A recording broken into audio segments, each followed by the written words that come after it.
Hello, you absolutely amazing person, you. I realized something a little while ago when I decided to do this video.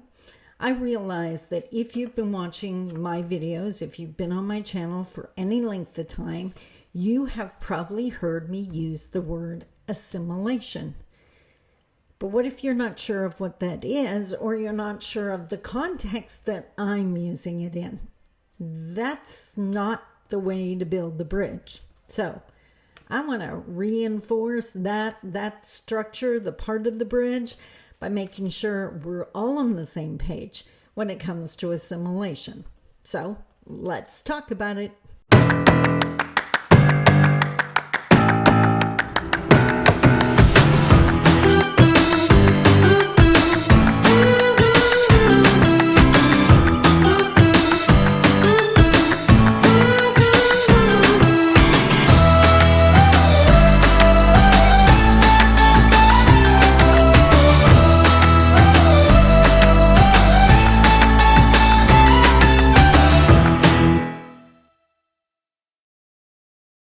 Bonjour, Mishko Pognon, Quain Additional Cosmung Dodem.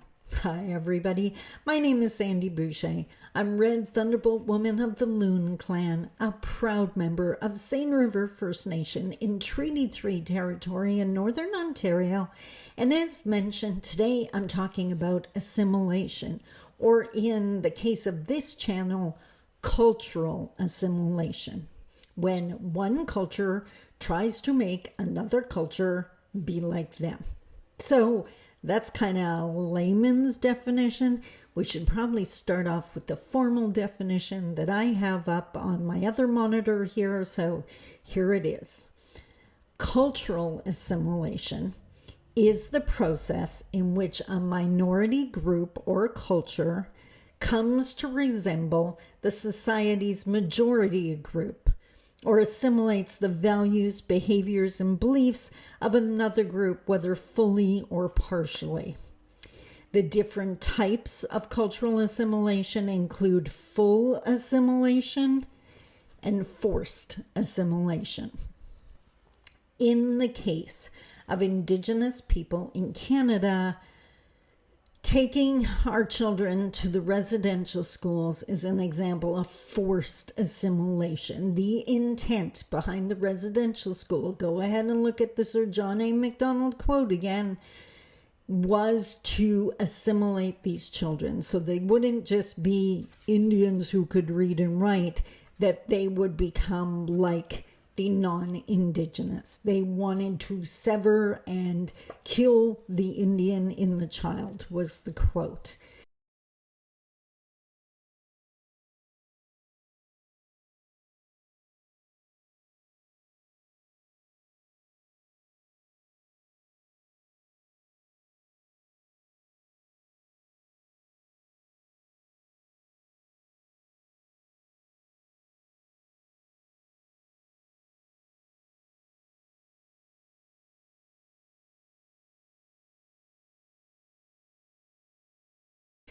So that's very much forced assimilation, but in my opinion, as an Indigenous woman in Canada, forced assimilation happens all the time, where we are forced to do things in a mainstream way.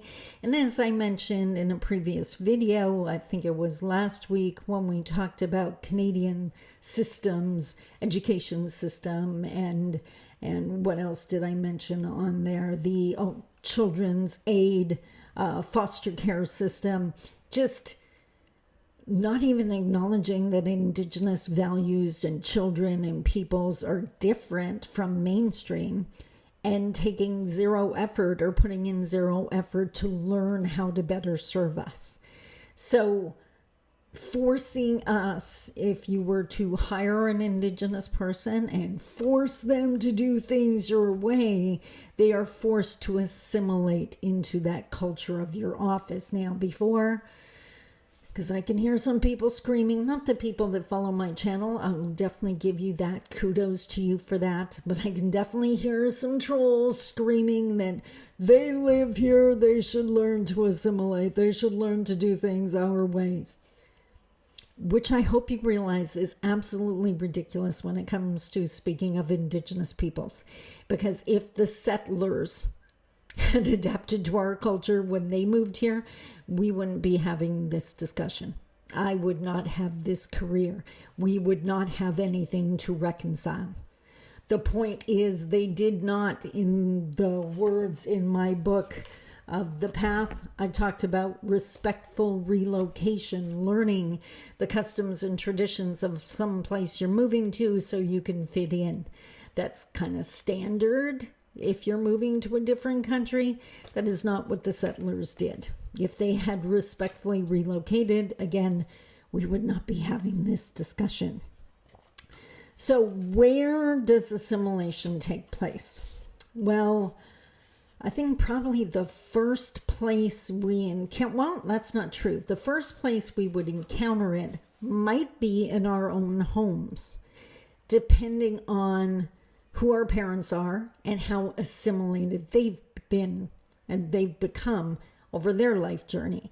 Assimilation for many Indigenous people was survival mechanisms. So it's not that they wanted to give up their culture. What they wanted to do was live and survive.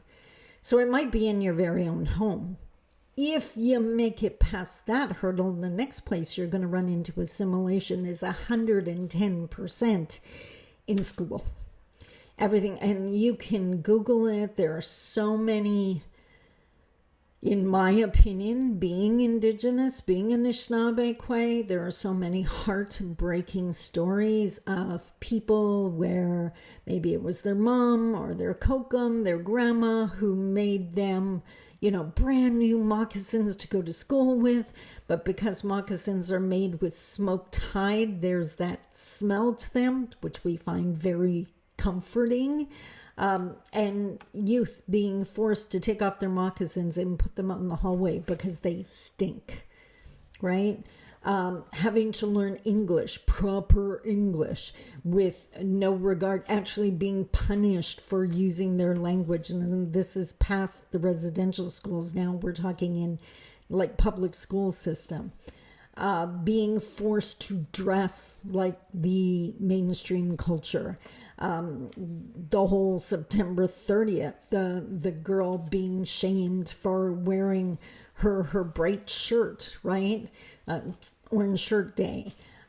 We just had January 4th was Ribbon Skirt Day, and that's since 2020. Another young woman shamed for wearing a beautiful ribbon skirt. It's just on and on and on it goes. So the rule is any single time an Indigenous person is being expected to act like a non-Indigenous person, that's assimilation. That is continuing the harm. That is not reconciliation. Okay, we need to learn to swim in the water between the lanes, not forcing Indigenous to come into the mainstream lane. So we had at home, distinct possibility. I can, and this is just an honest sharing, please don't judge, sign of the times. I can remember, how old would I have been? Dad had already passed away, so 17, 18, and there was this young man that lived in town that I thought was incredibly handsome.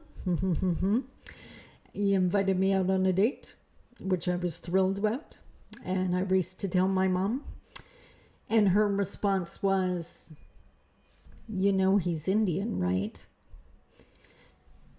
She did not say it in a derogatory way, as in judging him from being Indian, is the term she used, Indigenous. What she was saying in that sentence is, you realize people might have something to say about that. Even though I'm Indigenous, not looking at, passing, people not attacking me offhand until they find out I'm Indigenous, that by walking beside a man who was obviously Indigenous, that would come with its own challenges. And what she was asking me, are you ready for that? Like, have you considered that?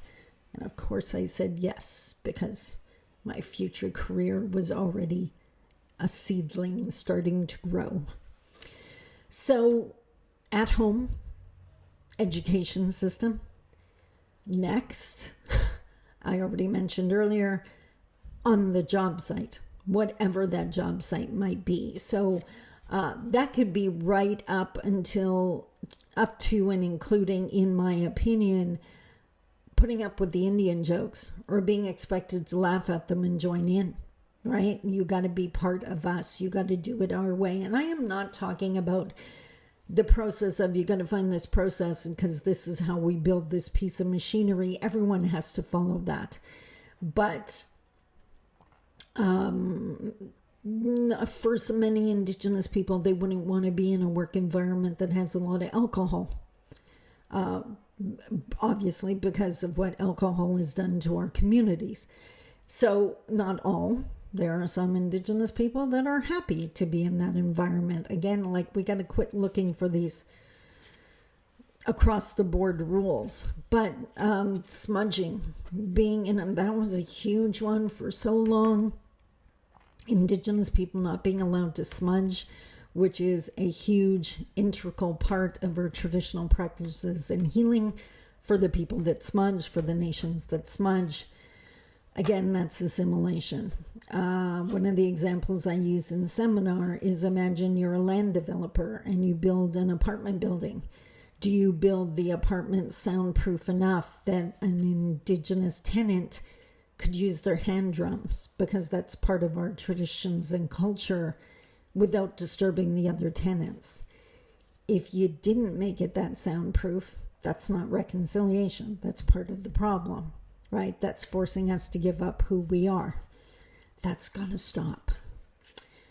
Business interactions, I mentioned that I'm from Treaty 3, and for many of our communities, if there's a death in the community shuts down.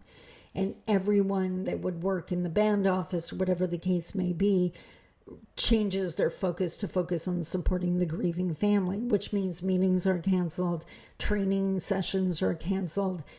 Mainstream can get really super upset about that. And some have gone as far as, wanting to demand that meeting has to happen. Not only is that horribly disrespectful, which assimilation is, but it's a perfect example of assimilation. And now you're actually even expecting Indigenous people to act like non-Indigenous people in their own communities. Like, so far over the line, it's not even ridiculous. Government policy, it's constantly, like, they love supporting initiatives for, like, employment because mainstream values that. But where's the supports for the healing we need to be able to get to the employment and to stay with the employment? So if it fits mainstream need, we want you to come this way. We want you to assimilate. And of course, the commentary, whether it's in real life or on social media, just the stereotypes and why don't they just, the judgment over the size of our families, I've mentioned in a previous video, the judgment over our long hair, young men, older women, just on and on and on, the judgment because we're different. And if you're judging us for being different, what you're saying is you want us to be the same.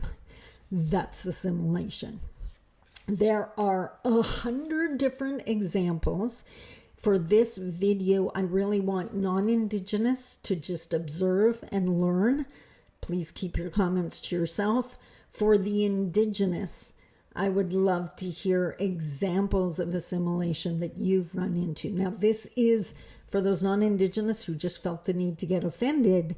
This is an amazing learning opportunity for you. If you start seeing those comments from Indigenous people, and if they're disrespectful, I'm going to remove them. No one's attacking anyone on my page or channel. Don't worry about that. But you can hear firsthand experiences from people with lived experience of what assimilation is like. I can remember, personal example to start this ball rolling, way back when. Like, we're talking way back. I was in my 20s. My kids were like 5 and 7. I was working for the federal government.